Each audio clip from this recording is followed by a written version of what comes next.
Bienvenidos a otra edición más de Visión STEAM PI, aquí desde nuestras casas. Estamos felices con una nueva propuesta que tenemos hoy, un tema súper interesante, un tema que tiene que ver con una realidad que muchas empresas que ahora estamos empezando a abrir todo lo que sea la parte comercial, querríamos saber de cómo implementarlo. Así es que para este tema, que es el tema de factura y pagos electrónicos, ¡wow! Un tema espectacular. Así es que saludo a mi compañera. ¿Cómo estás, Rosa? Bienvenida.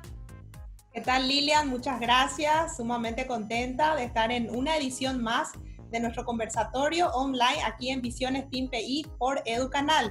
Y como bien ya lo adelantaste, un tema súper interesante, como este tema de pandemia pues nos está forzando, Lilian, a, digamos, reinventarnos y acelerar los procesos que desde el gobierno y el sector privado ya se estaba iniciando, ¿verdad? Creo que este es el caso del tema de la factura electrónica y de los pagos electrónicos que entendemos que ya se estaban implementando en sectores, pero que queremos hoy saber un poco más cómo podemos acelerar al respecto. Así mismo, Rosa, como dijiste, bien lo dijiste, se están acelerando los procesos. Y como también Visión STEAM está a todo esto, que es la aceleración de los procesos, de hecho, STEAM es una metodología ágil. Bueno, lo que está haciendo esta pandemia es una metodología ágil en todos nuestros procesos. Y vamos a este tema, para eso tenemos justamente a personas referentes del tema, el ente regulador, que en este caso es la SET propiamente. Le tenemos a quién es, Rosa, si podés presentarle a cada uno de ellos. Y el sector... Con mucho gusto. Sí, cómo no. Vamos a tener la presencia del licenciado Luis Corbalán. Él es director de Tecnologías de la Información y Comunicación de la Subsecretaría de Estado de Tributación. Bienvenido, licenciado Corbalán, ¿cómo le va? Hola Rosa, hola Lilian, aquí estoy muy bien. Gracias por la invitación ante todo, ¿verdad? Y estamos acá para conversar un poquito sobre lo que es realmente la implementación de la factura electrónica en la República del Paraguay. Muchas gracias, licenciado, bienvenido. También de la Subsecretaría de Tributación, del Estado de Tributación, digo bien, se encuentra el licenciado José Bernaza, quien es el coordinador del SIFEN, que es el Sistema Integrado de Facturación Electrónica Nacional. Bienvenido, licenciado Bernaza. Hola, gente, ¿cómo están? Un placer estar con ustedes hoy. Muchas gracias, bienvenido. De parte del sector privado, que creo que es una pata muy importante y que complementa a todo lo que estamos realizando desde el área electrónica en facturación y pagos, tenemos a la empresa PagoPar y hoy nos acompaña la abogada Leticia Mengual, quien es gerente de alianzas y negocios de dicha empresa. ¿Qué tal, abogada? Bienvenida, ¿cómo le va? ¿Cómo está Rosa, Lilian, Luis, José? Un gusto estar compartiendo este espacio y con un tema tan importante y tan actual.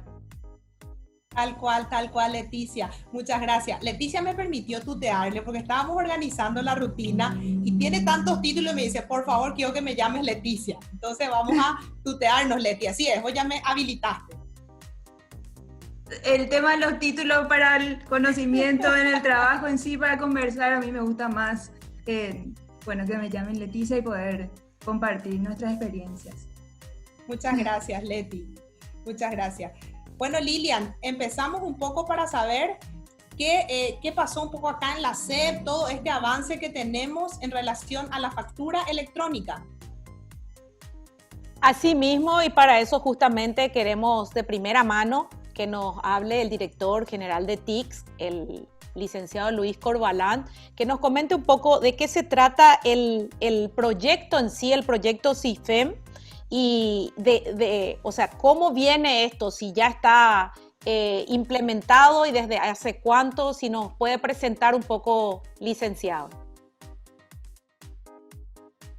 Perfecto. Bueno, a ver, hagamos un poquito de historia y de definición, ¿verdad? O sea, ¿qué es la factura electrónica? Lógicamente es un documento electrónico, ¿verdad? Con un formato especial, que es la Administración Tributaria ha elegido el formato XML desde su creación, desde su inicio, ¿verdad? Todo esto empezó en el año 2017, ¿verdad? Allá por septiembre, octubre del año 2017, no recuerdo bien, ¿verdad? nació un decreto por el cual el decreto 7.795, lo que era el número, ¿sí? Por el cual habilitaba el sistema de facturación electrónica nacional, ¿verdad? Lo que hicimos a partir de ese decreto es empezar a trazar un camino, ¿verdad? Para eso trajimos a expertos internacionales, ¿verdad? Fuimos a países mucho antes, fuimos a varios países, estuvimos por Perú, estuvimos por Ecuador, estuvimos por México, mirando un poco, o sea, la factura electrónica en realidad es una lección aprendida a nivel Latinoamérica y bastante avanzada, ¿verdad? Nosotros llegamos recién en el año 2017, ¿verdad? Y entonces lo que dijimos, bueno, atendiendo a toda la experiencia que tiene Latinoamérica, empezamos a ver las mejores prácticas. Trajimos un consultor internacional, con eso nos apoyó en su momento CEANSO y a través de USAID, ¿verdad? Y fue un consultor colombiano, ¿verdad? Hasta ahora realmente está colaborando con nosotros, ¿verdad? Y con él empezamos a construir lo que se llamó el primer modelo de facturación electrónica, ¿verdad? Empezamos a conceptualizar cuál sería el modelo que el país utilizaría para la factura electrónica, ¿verdad? Sobre todo teniendo en cuenta un montón de factores, ¿verdad? Aprendiendo, por ejemplo, puedo comentar que en Ecuador hizo una fase de implementar factura electrónica netamente en línea, ¿verdad? Y posteriormente volvió atrás y cambiaron su sistema de implementación. Entonces uno tenía que aprender cómo funciona el internet en el país, cómo funciona la parte eléctrica, cuántos cortes hay, cómo podemos afectar a una empresa. Todo ese tipo de cosas. Tuvimos contacto con el consultor que vino a ayudarnos y diseñamos el modelo, ¿verdad? A partir de ese modelo hemos sacado una resolución en la cual invitamos a empresas para trabajar en un plan piloto. En paralelo a eso, lo que hicimos fue construir una especificación técnica para un llamado a licitación para contratar una empresa que venga a apoyarnos en el desarrollo de la herramienta. Como saben ustedes, nosotros la SED tiene un sistema bastante amplio y de alta llegada como el sistema Marangatú, por lo tanto necesitábamos apoyo para desarrollar un nuevo sistema de semejante envergadura, ¿verdad? Como es el CIFEN. Y vamos a estar implementando dos sistemas de alta transaccionalidad y de alto impacto a nivel país. Por lo tanto, hicimos una licitación, contratamos una empresa y empezamos a desarrollar el sistema de facturación electrónica nacional, ¿verdad?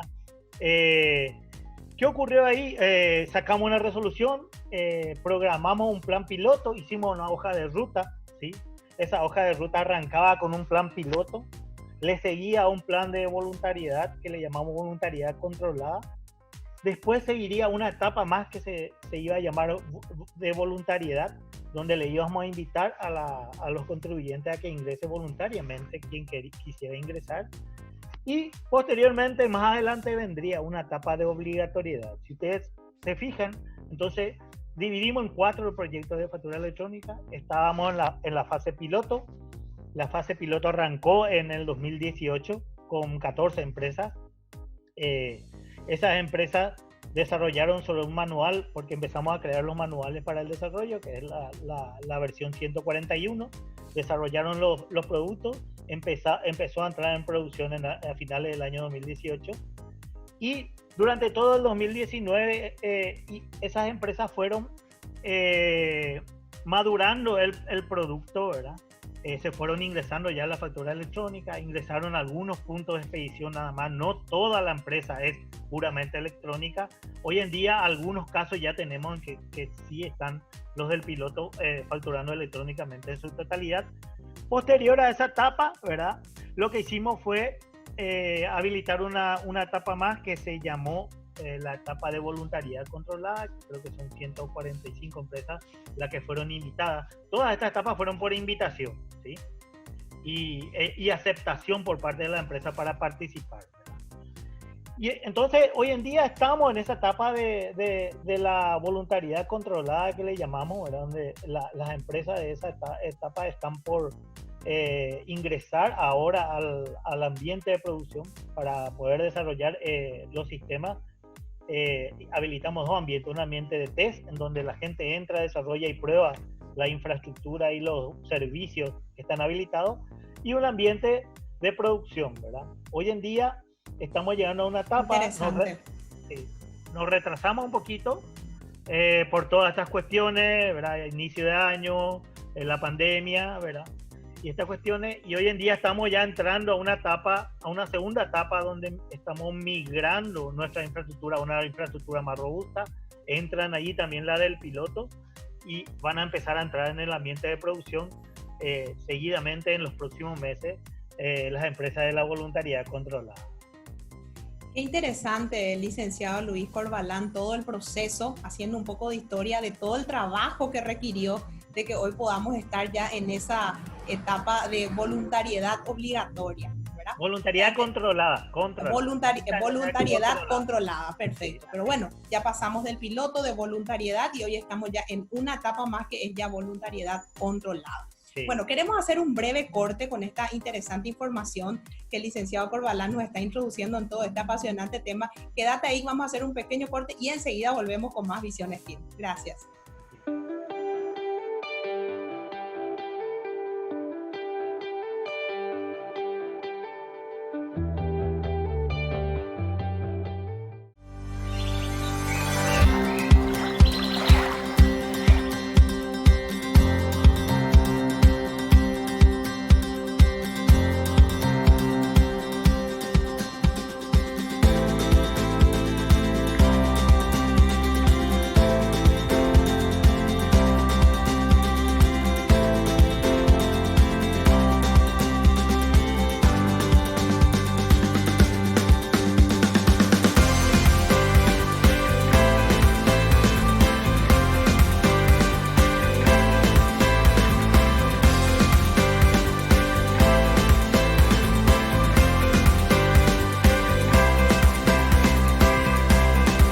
Va a permitir hacer frente a la contingencia del COVID.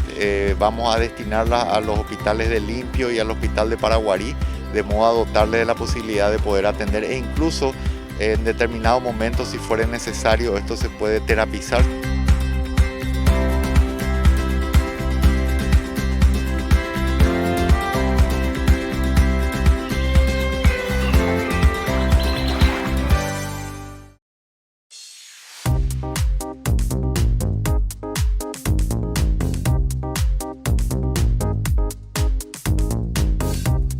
Bienvenidos nuevamente a nuestro segundo bloque. Ahora vamos a tratar y vamos a profundizar esto que ya en el primer bloque el licenciado Corbalán nos estuvo detallando, las fases por las que estamos atravesando. Y como ya habíamos dicho desde el principio, estamos acelerando los procesos por este tema de la pandemia. Y ahora él habló de obligatoriedad y ahora yo creo que es una necesidad.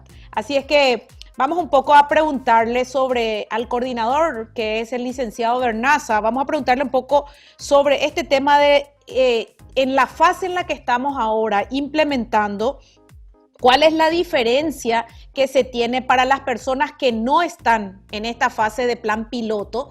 ¿Cuál es la diferencia entre la factura electrónica? ¿Cómo funciona esta factura electrónica para el que todavía no se sumó? Entonces, como para que pueda conocer un poquitito más. Bueno, Lilian, ahí la cuestión es la siguiente. Nosotros hoy estamos, como dijo bien el director Corbalán, estamos en la segunda etapa del proceso de factura electrónica. Esto tiene 4 etapas. La tercera etapa es la voluntariedad abierta, como él bien dijo, y la cuarta recién es la obligatoriedad, donde la SED va a decir, empresas de este rubro, no sé, te voy a poner solo un ejemplo, supermercados van a entrar a partir del año 2022 como obligatorios. Entonces, todos los que estén en el rubro de supermercado tendrían que convertirse en obligatorios. Hoy día, como bien dijo él, todo este proceso se hace, yo te pregunto, ¿quieres ser parte de factura electrónica? Y vos me decís sí. Entonces vamos caminando como una sociedad entre el sector público y el sector privado. Hoy día no está abierta la cuestión de factura electrónica. Hoy día no puede venir una empresa, tu empresa por ejemplo, y decirme yo quiero facturar a partir de mañana de forma electrónica. ¿Por qué? Porque todo este proceso se hizo a través de documentaciones legales, en este caso resoluciones emitidas por la SED, decretos presidenciales que permiten a las empresas hacer este proceso y ir aprendiendo con nosotros en la SED qué es lo que es la factura electrónica. Porque como bien dijo el director, ninguno de nosotros sabíamos lo que era factura electrónica.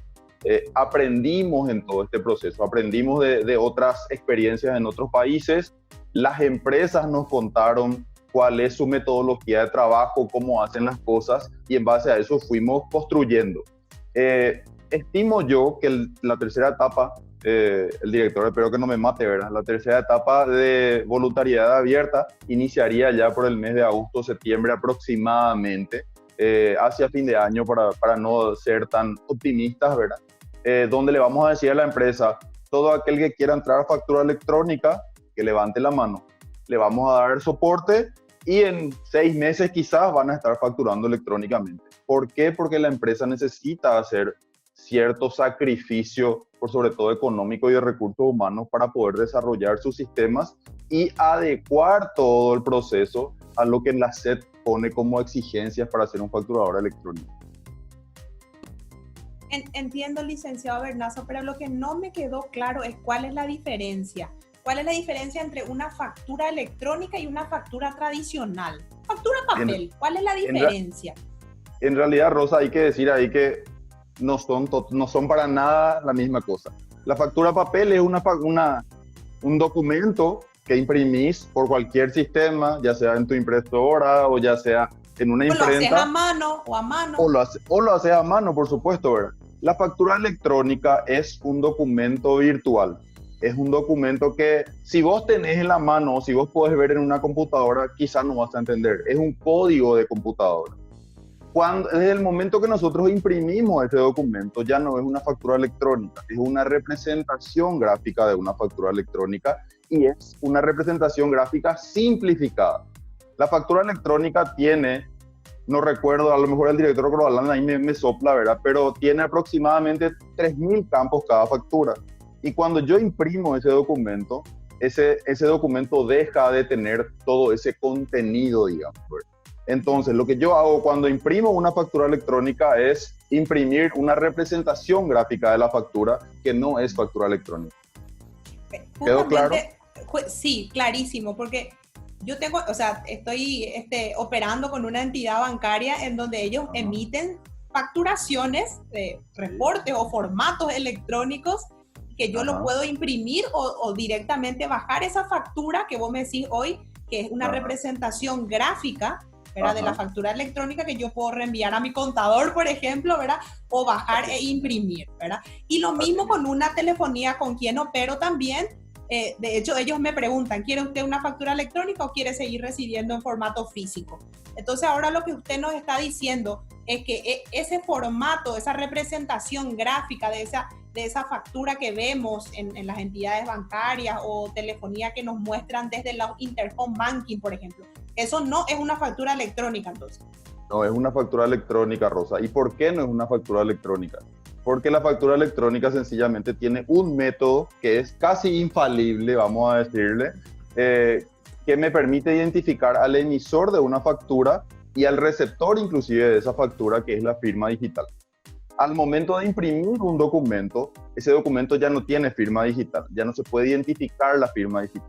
Sí podemos regresar otra vez, quizá quitándole una foto al código QR que hoy tiene nuestra factura, podemos regresar al documento original en la página de la SED. Pero ese documento impreso que vos tenés hoy, que te envían en PDF al correo, no es una factura electrónica, esa es una factura digitalizada, digamos. Entiendo. Sí, Pues, Lilian, después le podemos dar la palabra al licenciado Corbalán, por favor, quiere precisar algo. Perfecto. Sobre ese punto, licenciado Bernaza, a ver si me quita una duda. En mi caso particular, o sea, yo activé factura electrónica y creo que muchos profesionales independientes, porque como profesionales independientes, activé mi factura electrónica. Esa es o sea, dice factura electrónica. Yo entro en el sistema y emito y envío por correo. O sea, no se imprime propiamente. Si querés imprimir, te dice si querés imprimir. ¿Eso es o no es? Me quedé con la duda y por ahí si alguien está que está en el mismo esquema que el mío, entonces que nos diga un poco. ¿Es una factura electrónica esa o no? Desde el año pasado que tengo. Ahí voy a hacer un poquitito de historia. El director hace rato hizo la mejor historia que podía contar con todo él, pero nos olvidamos de una partecita, nos olvidamos de la factura virtual. Nosotros, cuando empezamos con esto en Paraguay, como les dije, nosotros no sabíamos nada de factura electrónica. En el año 2016 y 2017 empezamos a trabajar en factura virtual. Y me vas a decir, ¿cuál es la diferencia entre factura electrónica y factura virtual? Y casi no hay diferencia, es la firma digital, la diferencia que garantiza que una sea una factura electrónica y la otra la convierte en una factura virtual. Y vos sabés esto, ¿verdad? Hay muchos profesionales, tenemos creo que casi, si no recuerdo mal, casi 8.000 personas que tienen facturas virtuales hoy y después otras 26.000 más o menos que tienen retenciones virtuales, que lo hacen a través del software Tesacá, que es el caso que vos estás mencionando. En realidad son casi la misma cosa, se usa el mismo código computacional, pero lo que los diferencia es que una tiene firma digital y la otra no. Muchas gracias por la aclaración, licenciado Bernaza. El licenciado Corbalán quería agregar algo. Le pido si podemos ir para el siguiente bloque para complementar, licenciado. Vamos a ir a un breve corte porque esto es tan apasionante que queremos entender realmente cuál es la diferencia. También la abogada Leticia Mengual está ya expectante allí de querer un poco comentar sobre su servicio. Vamos a un pequeño corte y enseguida volvemos con más Visiones TIN. Gracias.